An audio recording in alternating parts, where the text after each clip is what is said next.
everybody, and welcome to another episode of Humans of Campus Housing. My name is Leo, and I am here with my amazing co hosts, Ben Wicker and Aja. How are you? Hello, doing great.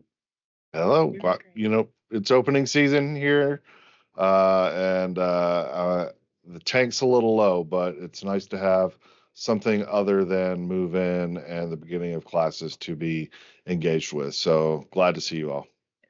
Second week of classes here. Moving is done, and yes, I'm running on fumes. Yep. Yeah. Before we move in, I just wanted to ask both of you, how did it all go? How was move in season? Ooh, it was a lot of steps, so definitely heart healthy because I got my steps in. But it was also just exciting to kind of see all the families coming and dropping off, or all the messages saying, "I left my heart in San Francisco," and so it was great to kind of see those folks coming in and the families all come and drop off their students. Yep. Hot and humid here in Tallahassee. But 6,700 people coming in. It went really, really well. And just absolutely impressed with our team and just the collaborative effort that happens to make such a large Hmm. effort go as seamlessly as it possibly can. So always great to have it in hindsight, but kind of like Aja, I think I over the course of the first few days of move-ins did like 13 miles of walking. So yeah, it was a good time for the heart. Yes, definitely. Ooh, awesome. Well, hopefully it's all smooth. Hopefully you're both hydrated and recovering as much as you possibly can. There you go. Okay, awesome. Well, I'm gonna go ahead and introduce our amazing guests today. So to start us off, I did want to reintroduce Carolyn Dotz, who was with us a couple episodes beforehand. For those who are just tuning in, Carolyn is Clifton Strengths coach and facilitator with Strengths On Site. Welcome back, Carolyn. How are you? Hi, I'm doing well. Thank you. Awesome. And then joining us is Brent O'Guin, who is the artificial intelligence strategist and architect at Georgia Tech. So basically, I believe that if there's a smarter, faster way to use AI, I'm pretty sure Brent is quite on top of that already. Hi, Brent. Hey, doing my best to stay on top of it anyway. I think my beard used to be all black before I started trying, so it's not an easy task. But I really appreciate y'all having us on today. Absolutely. Yeah. Yeah, so I'm actually at Volaris headquarters in Canada right now. So for those of you who don't know, Volaris is actually Canada's parent company, so it's kind of like an AI capital in and of itself. So I'm pretty excited to actually be talking to all of you from here. So to start off, I did want to ask if AI were a new RA in residence, what would be its strengths and weaknesses? If AI was a new RA in residence life, what would be its strengths and weaknesses? I would say that those duty reports would probably be formatted correctly, written, in a way that is like we asked for a third person, capitalize the last name. I think those would be really good. And depending on how well you've been using the AI or whatever, that could be, we could have a little bit more descriptive information in that duty report as opposed to the objective that we're looking for. Yeah, I like that. I think I would see the creativity that exists in creating that ambiance in the community on the floor. I walked every single one of my RA's halls, and some of them did just absolutely spectacularly, but some of them, I'm just like, you've had a couple of weeks to get ahead of this, and you know, where I get it might not be your strength, but again, with the tools that are out there, I think AI would nail it, right? Hmm. And as far as a weakness, I it's interesting because I think that there is just that personal connection, right? So while it might be able to set the foundation for a wonderful community, I just worry about it being able to connect on a really personal level with every resident. I think, Ben, adding to what you said, I like to think about it too. It's the, the use of what am I missing? What am I forgetting, right? There's a lot that's going on, especially in this time of the year.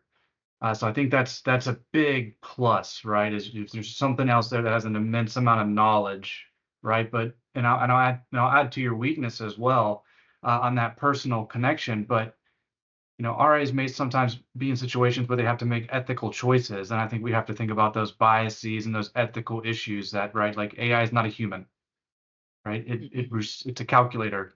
So sometimes that can be a weakness when we're trying to use it in situations like that.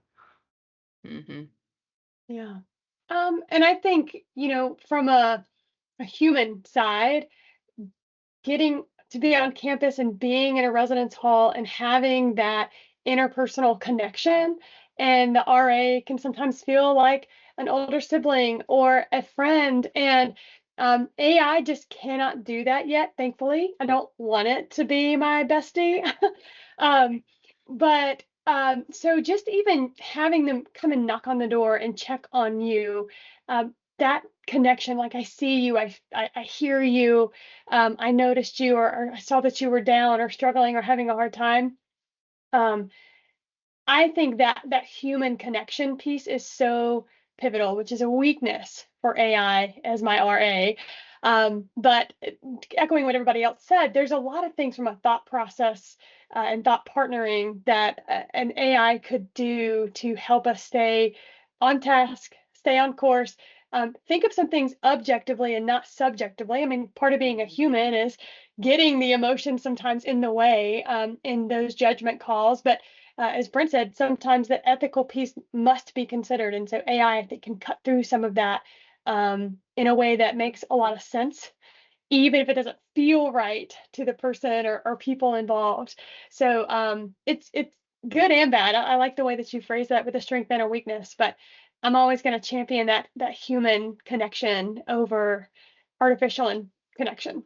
Oh, absolutely. Brent, you're in Georgia Tech, like from your experience, like what are some ways that AI is already emerging in campus housing? And I'm sure like, Ben and like Aja, and Carolyn from your experience, like what are some things that you're starting to notice? Because we do see AI everywhere. I mean, I'm using it in a lot of different ways, even outside of work.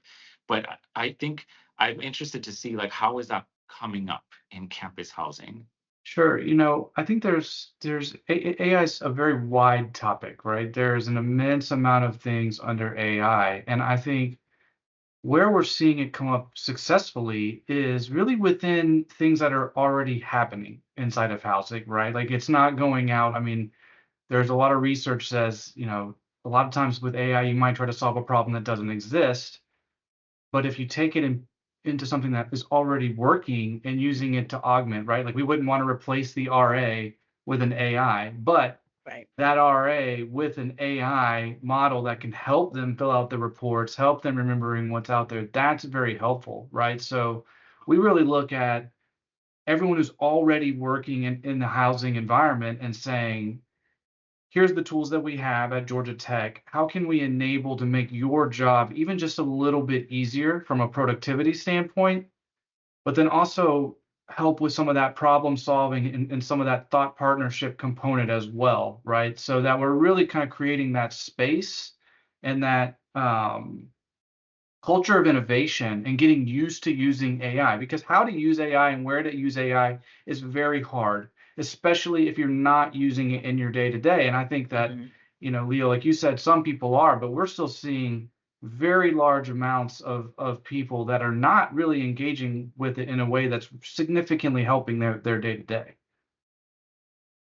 Yeah, and Yeah. I'll add on to that if you don't mind, because Brent and I actually led a workshop in foundations in AI. It's something that we do together, and we led one for the housing unit, all the staff, and Dr. Cotton, who is over the executive director over at Housing and Georgia Tech.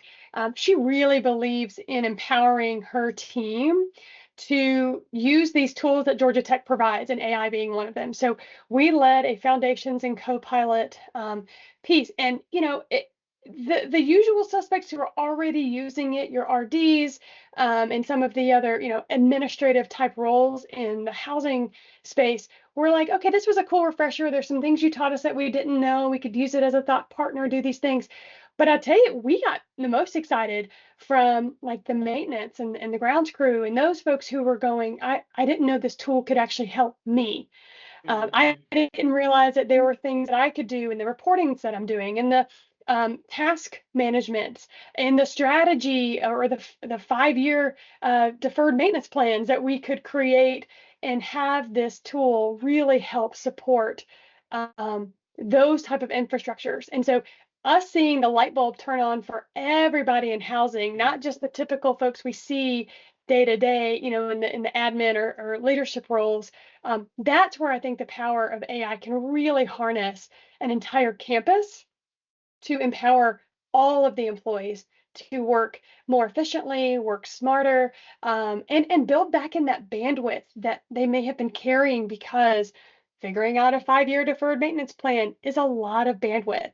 Right. Partnering with AI to do that doesn't take as much. So Well, and that's kind of the point that I was going to get to, is that like, I think the people that are plugged into it, they have found the ways that it really becomes helpful to them. But for those of us, and I'll include myself in that, who don't use it regularly, in thinking, okay, we just did, 8 days of RA training, right?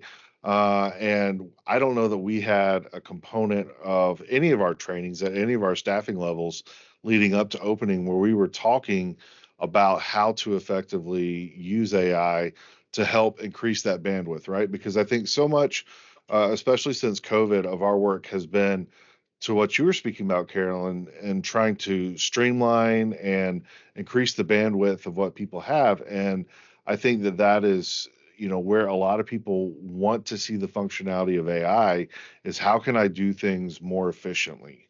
And again, not knowing how to effectively incorporate that into my training. And actually, I've been on a call all day today. Like this is capping off from an 8 a.m. to a 5 p.m. fully virtual for me, even though I'm on campus.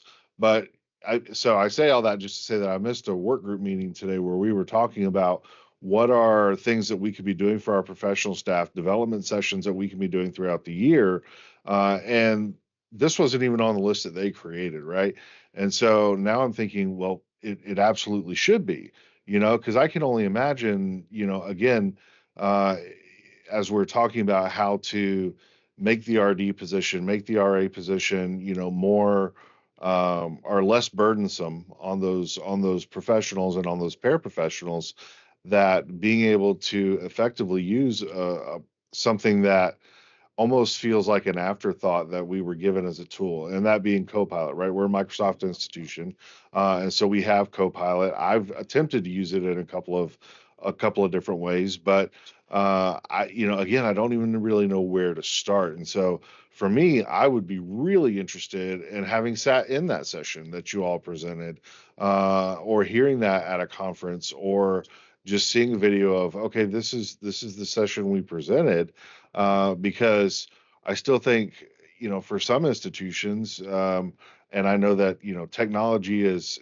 kind of a bailiwick of Georgia Tech, right?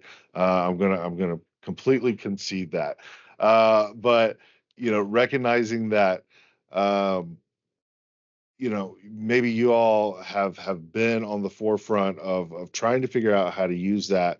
And other institutions, it's like, okay, we know we're going to need it and it'll be helpful at some point, but we're still not sure. We're just not sure. We don't have that outspoken leader. We don't have that resource within our own institution that is really championing that tool. And so I'm still, and I'm not that person. So, and again, I don't have the bandwidth right now to be that person. So I'm kind of just waiting for the AI prodigal son to show up on our campus and show me how to use it. Dan, I have to tell you, like, I was doing these workshops with Georgia Tech for a leadership development piece, and we decided a couple years ago we wanted to do this AI function, and everybody was like, "Oh, you got to talk to Brent." And when the 5 minutes of him doing a workshop with this group that I was, contracted to come and lead at Tech. I was like, oh, you've got something here to teach people just the basics of how to even, I mean, like to even get started. Because I think a lot of us look at ChatGPT and Copilot and some of these other bigger things and go, I don't even know what to start, so I'm just going to have it do emails for me, which is fine. But that's like saying, a residence hall is only good for the bed that you sleep in. And we know that there's so much more to a residence hall or a recreation center than just the treadmill. That's the analogy I give all the time because I'm from the rec world, right? And so I really have to sing Brent's praises here because he's just found a way to unlock that for a lot of people. And I went up to him immediately and I said, I love doing workshops. He goes, well, okay. And I'm like, well, you've got something here. Like, let's make this something. And so, I mean, I'll let him speak to that, but he's really good at helping people understand, like, there's an entry point for everybody.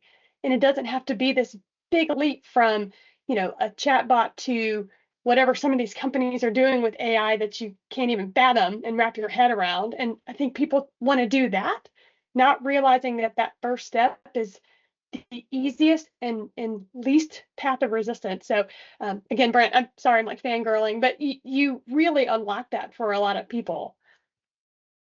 Before we move on to Brent, Aja, are there any challenges or any knowledge that you see happening? I mean, you just came out of new moving season. Are there any ways that you see your staff using AI in the University of San Francisco, or have seen anything in the past few weeks? So, I think last semester we actually had a student, one of our graduate students, do a little bit of a presentation on AI. We actually asked them to do what we call life skill presentations. So it wasn't on training or it wasn't on anything related to higher ed. It was on life skills in terms of something that you do in your life that helps you with that. And someone did a presentation on it, and I had been very resistant to it, to AI. And if you were to look at my Chat GPT and all the things that I've done with Chat GPT, you'd think I've been doing it for years. And it was so simple, the way they explained it and broke it down to us. I'm sure the one that you, Brett and Caroline, do is a little bit more, infused in terms of how we can do it for our work. But I have been, utilizing it for a while now, and it has definitely helped me. Today, I said, hey, I have my first staff meeting coming up. I think I need a team builder. And they were like, we got you, and came up with these 2 opportunities. And I said, oh, those are great. Thank you so much. Right. I'm also, I'm a sci-fi person, and should things rise up, the machines or whatever, I want mine to remember to scan my face and be like, oh, do not kill her. She has called me friend. She is my friend. Good, good, because that's what I do. I'd be like, hey, friend, how you doing? Happy hump day. And they were like, how you doing? You sliding into the end of the week? I was like, yes. But I have definitely have become friends with mine. And so I definitely have used it, and I have encouraged staff members to use it as a way to do that productivity. You write that email out in your email, you give it the draft, send it over to AI, help you kind of repolish and rephrase some things and make it better. And that's helpful. I think we have to get over the fact that we think that we're not working when that is indeed working. That is a tool for help, to help you with that. And I think that we have to get over that and let people do that in this day and age, when we are so used to producing things and producing things quickly, right? People want things to be done quickly. And so I think that's another thing that we have to also, get pushed past. One of the things I think we did find that maybe some of it was used during RA interviews. So I said, oh, I can nip that in the bud. We're doing in-person interviews. There we go. So, we'll nip that in the bud this year. We'll be doing conference style in-person interviews. So, Well, I guess, Brent, can you answer Aja's theory on if the machines rise up? Will she be okay?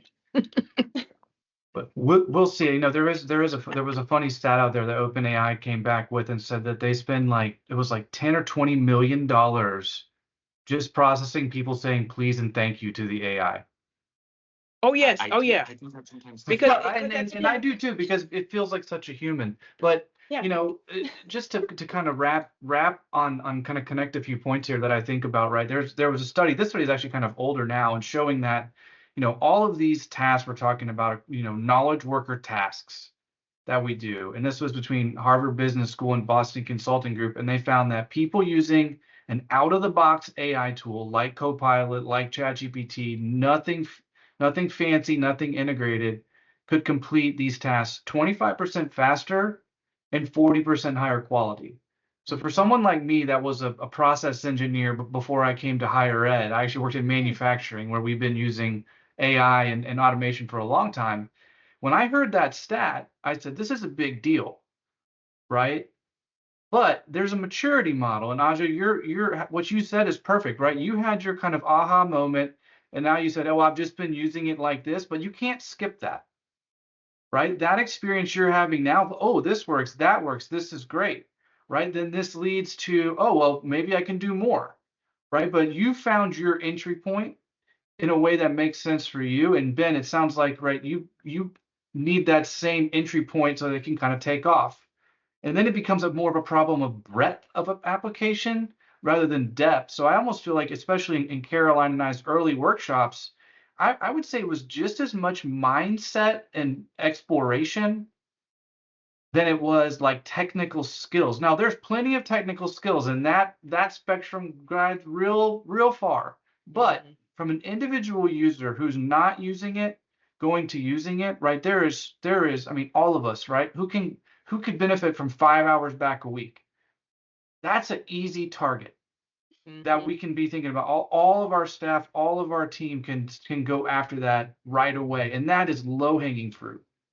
Right. And that was really behind a lot of where Caroline and I started engaging, is because even now there's a lot of folks that need that support from that point. And then once your whole team is engaging in that way, it becomes a lot easier to think up more complex needs and identify, really like operationally specific, custom built AI tools or more bespoke things. But a lot of us at our Microsoft shops have Copilot. We have enterprise data protection on that. We can be using that in so many small ways to make our life easier. And that's just an entry point for us. I don't build AI. I'm not a developer. I'm not a coder. While I consider myself more of a normal person. And it's very, it's very much available to all of us without needing IT. And this is a very new way and a new capability for a lot of us. And even being able to think about solving a problem with this tool being available is people come to me. I mean, thousands of people I've worked with now, and I still constantly will meet people that I did workshops with 6 months ago saying they're using these tools in ways I never considered. And that I don't know where that ends. And they're still just using the out of the box option. Before we wrap up, I did want to ask first Ben and Aja, what are some things that you want Aja to be able to help you and your team and your universities do or help you with that you could probably utilize AI to really maximize it to be able to help your staff in any day-to-day activities or perhaps maybe even for busy seasons like move-in? I think a little bit in terms of we have this RA training schedule and we have all this planning that we've done. How can we, enter that into like, PDFs or whatever Word documents, and then attach it to something and just be like, hey, can you rework this? Can you we want to move training down from 2 weeks to 1 week. What would you consider cutting? How would you be able to just maybe making some of those decisions, at least a first round, right? To kind of see what we can do and what can it do, and then look at it and be like, oh, okay, maybe we could do this, and so look at how is some of the redundancy parts of it and how do we maximize time during that. Yeah, I've always been a huge proponent of work harder or work smarter, not harder, and don't reinvent the wheel. And building on the resources that you already have, I think that is kind of the nature of housing in and of itself until you decide, okay, well, we're completely overhauling this thing, or it's just time for whatever. But even in those circumstances, I think there's a lot of time that goes into creating that, or there's this project, that you just can't seem for whatever reason to get started on, right? And you can't find that spark of inspiration or that moment of you know, of clarity that's going to help you get rolling on that project, right? And I think that it could be a very helpful tool, or a very helpful resource in order to make some of those things happen. And for us, again, I'm not sure how much my staff, so I'm just thinking like my coordinators and stuff, I'm not even sure of how much they're using it, right? Now that I'm hearing this conversation, I want to jump off and jump on to a chat and be like, hey, what are you guys doing with AI? And then start developing something from that. But even in my head, like this morning, I realized that I needed to get an agenda together for this thing, and it's probably something that AI could have helped me done in 15 minutes. Instead, I spent an hour in the background on another call, pulling all the resources together. And then for me personally, I get really frustrated because I want to do some cool visual stuff with it, but I get frustrated when I'm like, okay, give me this and this and this and this, and then it gives me something. I'm like, okay, you're close, but can you change this? And then it changes.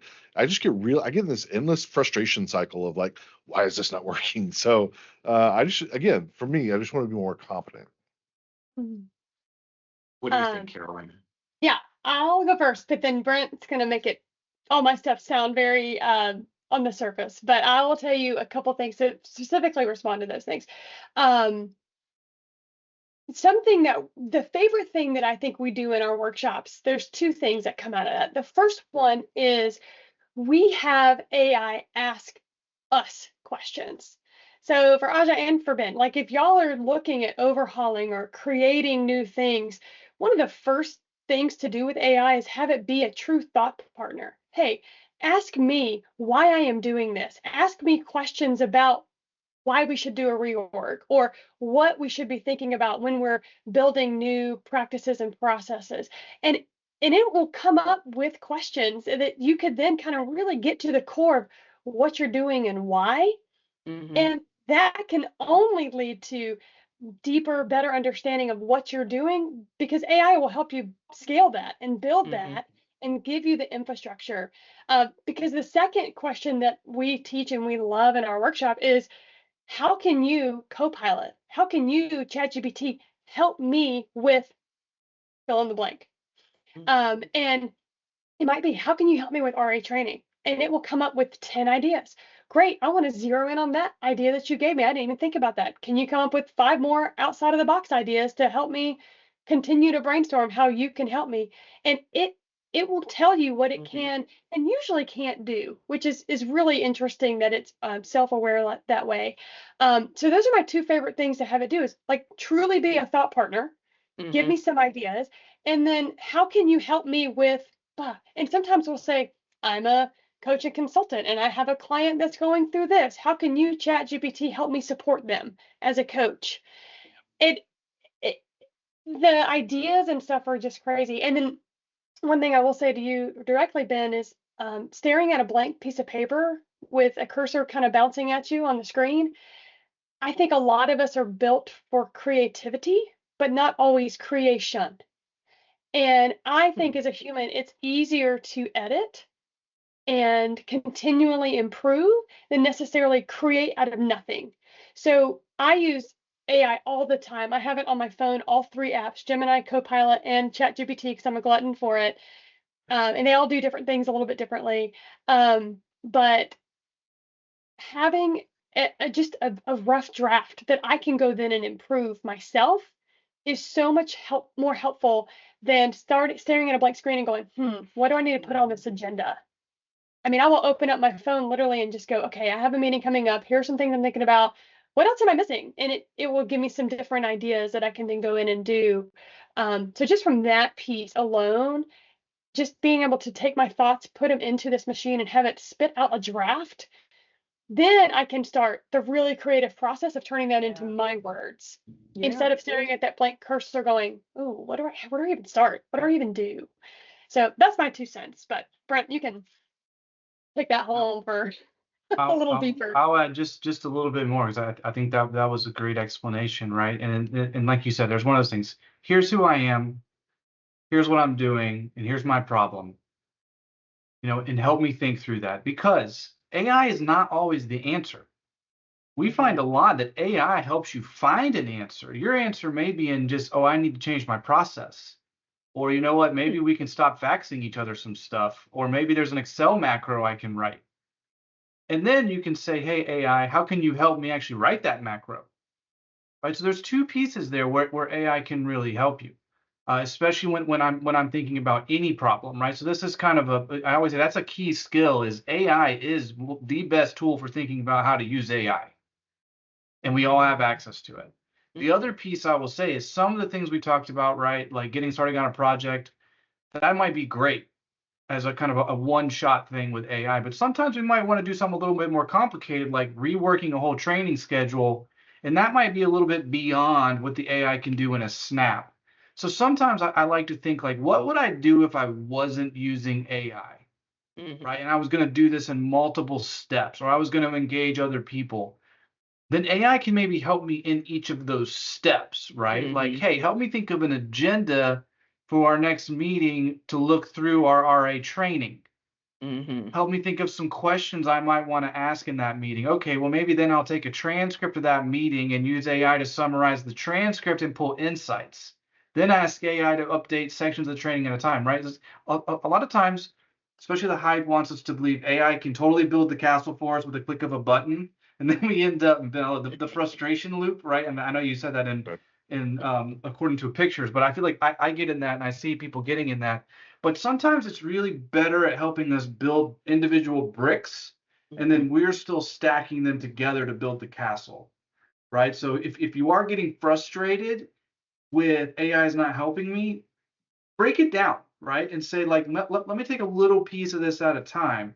Because AI is not a 99% faster, right? Remember, the study is 25% faster on average, right? So we have to think about that. But hey, you know what? I'll take 25% faster any day of the week, right? Because sometimes you get a home run and you're like, wow, that just saved me 4 hours in 30 minutes.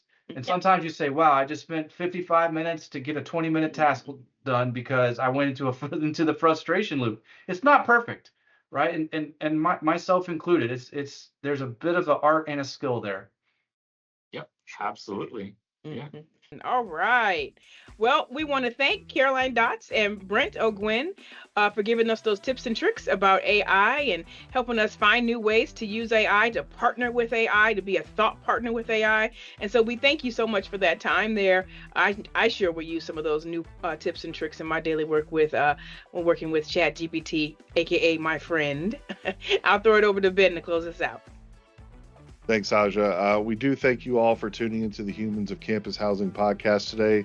It's always our hope that our conversation has helped you in some way, connected to your personal or professional experiences, or that it inspires you to take this back and continue or further the discussion. If there's any topics you'd like to hear us discuss, please reach out and let us know. And of course, we hope that you will like, share, and subscribe to the Humans of Campus Housing podcast. In this crazy world, please take care out there. Look after your students, care for your people, and most importantly, take care of yourself and find ways daily to refill your cup. Again, a very special thank you to Caroline and Brent with Strengths on Site and Georgia Tech respectively. And thank you all for taking time for us. For Leah, Aja, and everyone associated with Humans of Campus Housing, thanks for joining us.